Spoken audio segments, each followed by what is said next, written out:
เมนบอกขวบมีแทบบาดด้านบ้าน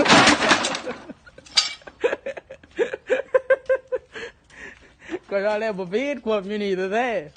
โอ้ยเอาหลายพูดเมื่อไรจังมาเอาอีกเอาไปเมื่อไรเอาไปก็ขวบมีคือเก่าจังหน่อยนะโอ้นี่หมวกศอกเศษเล็กที่เพิ่นจอดนี่ค่ะโอ้ไปเหยียบนี่เพิ่นแห้งแล้วนี่มึงจ่อยอันไม่กับคักได้เวลาเพิ่นยังออมเฮือนหมูเล็กตะปกอย่าพลาดจบคลิปนี้ก่อนเดี๋ยวจะไปเงี้ยเบิ่งน้องจ่อยอนามัยเฮือนอนามัยซ่านก่อนรักนี่พ่อโกนน้องไปถิ่มน้องจ่อยใส่ไม่ได้เลยคอยว่านี่พอดีย่างบนเพิ่นกลางเต้นอีกไปจักก้นนกรถทำเราชิไว้ตั้งจานนั่นคือที่ตั้งไม่ได้ดอกไม่ได้จังพังไหมมันรักกันน้อยโมมันคงดอก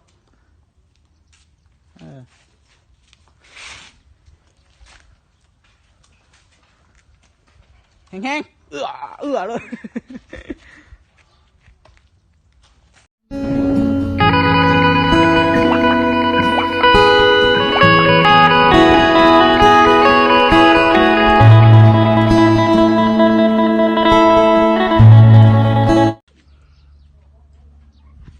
พี่น้องเลยเนาะเปิดภาพมาบ้านนี้กันอยู่ที่เรือนซ่านน้องจ้อยเด้อพี่น้องเลยเนาะตกไก่กวนมาหอดเป็นที่เรียบร้อยเนาะก่อนอื่นก็ต้องกราบทักทายสบายดีสวัสดีพ่อแม่พี่น้อง FC เบิร์ดสุขุสุคนพี่น้องเลยเนาะวัยรุ่นต้องฟังลาวฟังไทยหรือว่าต่างประเทศก็ยินดีต้อนรับทุกท่านเข้าสู่ช่อง YouTube ป่าทรงลูกเคยละV2อีกเส้นเก่าเส้นเคยเส้นเก่าเส้นเดิมเนาะพี่น้องเนาะวันนี้ก็พาน้องจอยมาอนามัยเดินเฮือนปัดกวดเตรียมขึ้นบ้านใหม่นั่นแหละเนาะพี่น้องเนาะอนามัยตามซอกหัวแจหัวคือว่ามืออื่นนี่แหละเนาะสิขึ้นบ้านใหม่น้องจอยเพื่อนพี่น้องเลยเนาะเป็นจังใดกันรอรุ่นรอส้มน้ำกันเด้อพี่น้องเลยเนาะว่าคนที่มาหน่อยมาหลายซ้ำใดมาจังใดเนาะก่อนที่จะไปหับไปส้มคลิปก็อย่าลืมพี่น้องเลยเนาะอย่าลืมกดไลค์กดแชร์กดติดตามให้เด้อพี่น้องเลยเนาะเพื่อจะได้ผ่านกดเกม YouTube ไว้จังใดก็ขอบคุณใน FC บดสุขุสุคนแล้วเนาะที่คอยเป็นกำลังใจให้ตลอดมาพี่น้องเลยตั้งแต่เหตุช่วงแรกๆก็มีกำลังใจหลายจากเป็นแม่ FC ก็มีแต่ว่าสู้โมให้ถอยเพิ่นว่ามือใดมือหนึ่งก็สิเป็นมือของเฮาเนาะพี่น้องเนาะไปพี่น้องเดี๋ยวไปเบิ่งไปชมน้ำกันเลย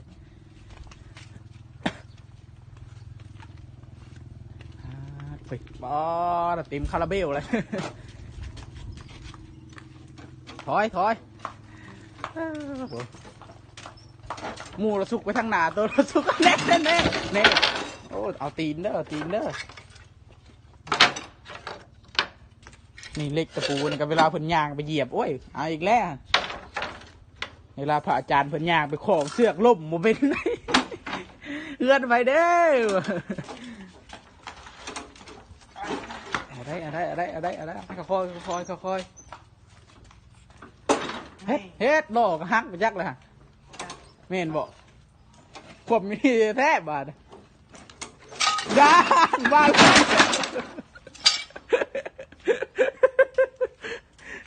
ก็รอเล่นบบีดขวบมีนี่ตัวเท่โอ้ยเอาหลายพูดเมื่อไรจังมาเอาอีกเอาไปเมื่อไรเอาไปก็ขวบมีคือเก่าจังหน่อยนะโอ้นี่หมวกศอกเศษเล็กที่เพิ่นจอดนี่ค่ะโอ้ไปเหยียบนี่เพิ่นแห้งแล้วนี่มึงจ่อยอันไม่กับคักได้เวลาเพิ่นยังออมเฮือน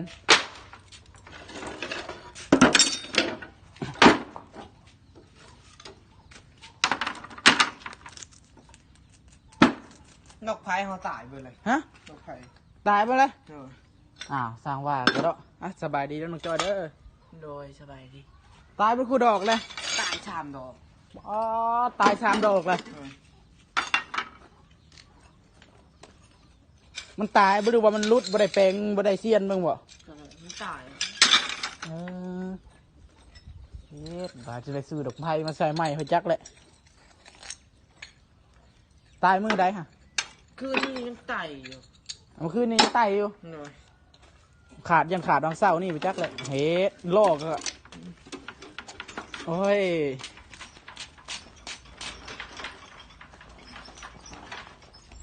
เอาไปทิมใส่นะ นะ โอ้ไปทิมผู้เย่หัวผู้เออไปไป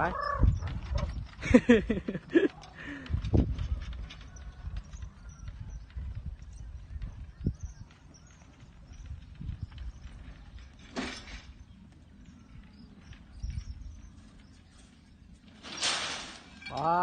ว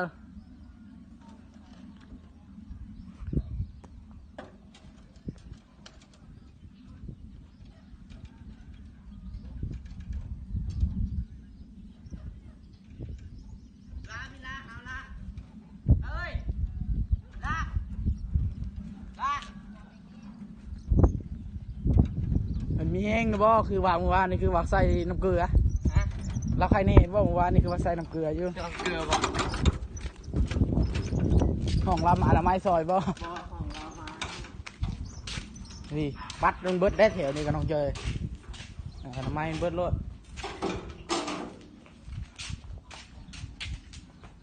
หมวกเศษหมอกเศษไม้จะน้อยเพิ่นเอาตั้ง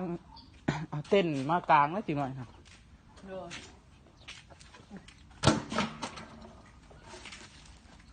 มึงเล็กตะปอกตะปู เวลาเพิ่นย่างอ้อม ยันเพิ่นเหยียบจักเพิ่นจักเฮาแหละมีแต่ว่ายันเพิ่นเนี่ยจะน้อยตัวเองเหยียบเพราะแห้งนี่น้ำนี่ก็ความรถน้องเจยความทิมรถน้ำมันนี่กะ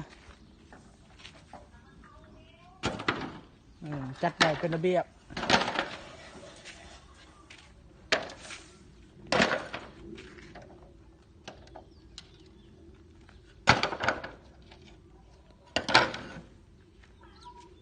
ความทิมรถน้ำนี่กะ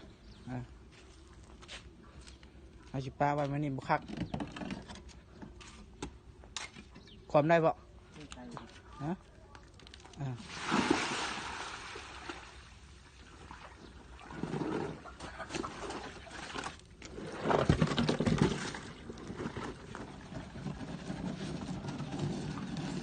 กวบไว้ก็ได้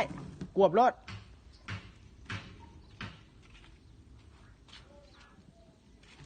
กวบเจแล้วขัวไว้นี่คือคักนี่แหละเดี๋ยวมาเพิ่นเอาเต้นมาตะกลางเต้นคือว่าในยินว่าอันหนึงบริวาร2 อันน้องเลยเนาะจังใดกับรอเบิ่งรอชมน้ำกัน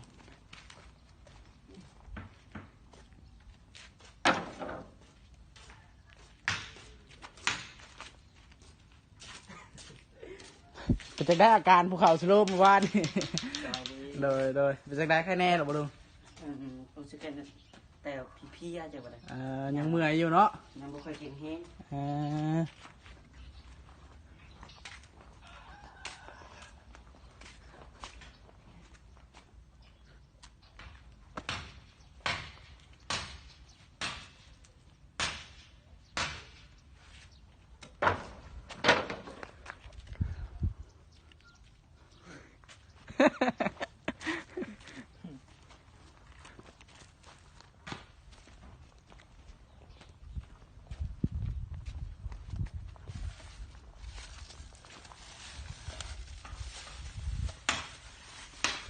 เต้นนี่จักดวงน้องจ้อย บ่ฮู้ ยังบ่ฮู้ที่สำคัญเล็กตะปูนั่นแหละเก็บหมกกระคักนี่เก็บเท่าที่เราเห็นนั่นแหละแนวอื่นยังว่าใครเน่ได้เหยียบปูปลาได้ไปเหยียบเล็กตะปูนะโอ้ยเงาอีกแล้วตีนเพิ่นมาเจ็บอยู่งานเฮา มืองามย่ำดีเพิ่นเหยียบเลือดตกยางออกใส่โอ้ยบ่อยากคักปลาได้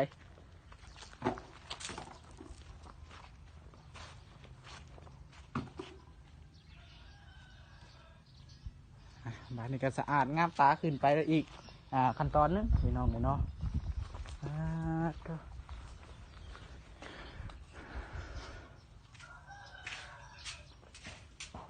ทูเพื่อนนะบอกนี่ ยัง ยังบ่ได้ทูเพื่อนกะ ตอนแรกเนี่ยทูก็ได้ตรงจอยเพราะว่าเขาทูตอนนี้กันเขาก็ยังจะขึ้นเหยียบตลอดอยู่ตอนแรกเขาก็ทูพอดีตอนเช้าแล้วก็ปูสาดปูหยังถาเพิ่นมาเลยให้ได้นั่งโดยเศร้าไฟเน่ได้เพื่อเพิ่นมาหอดปะเท้ายังสิกุมปูสาดปูมอนอยู่บ่อยากคักไปได้แบบนะจากได้ก็เตรียมให้มันพร้อม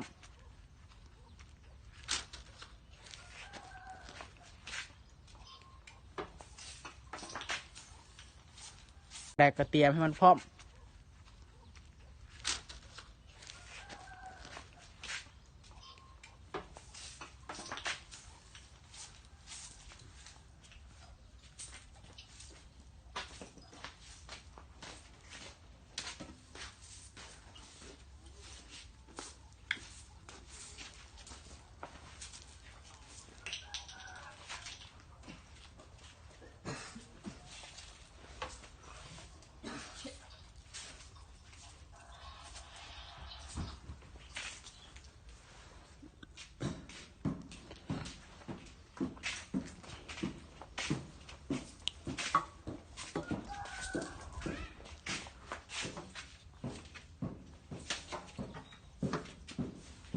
น้องวีห้องปะเย่ปะแดงนะเจ้าเอ้ยห้องปะเย่ฮะบุมีได้บุมี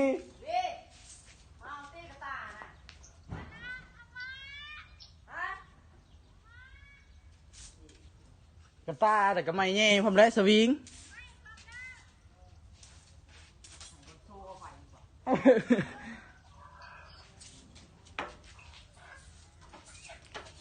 หาไก่โพดปะแดงกันไรเลาะตับแคบบ้าน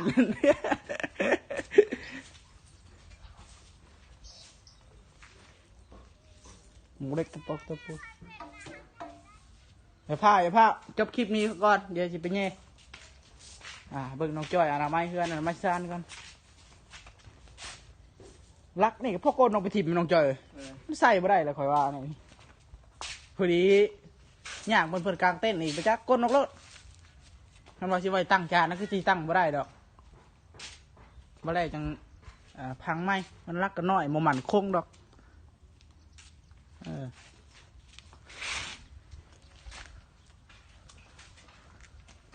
แห้งๆเอื้อเลย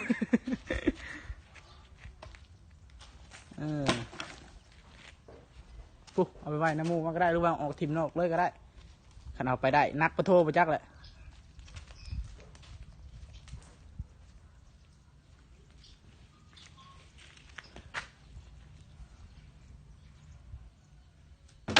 เว็ด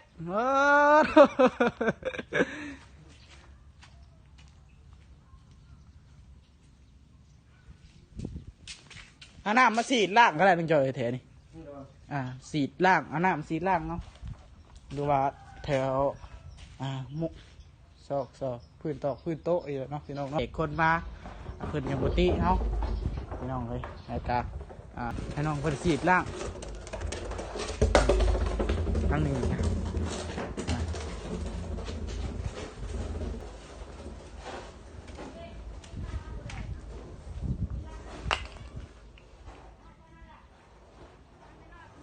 สีดล่างไปเลยเนาะพี่น้องเนาะโศกโซนนี่หมกเล็กตะปูกระลอกเก็บไว้งามสีดล่างงามตำโต๊ะตำตังหรือว่าตำซอกตำมุมอย่างก็แล้วแต่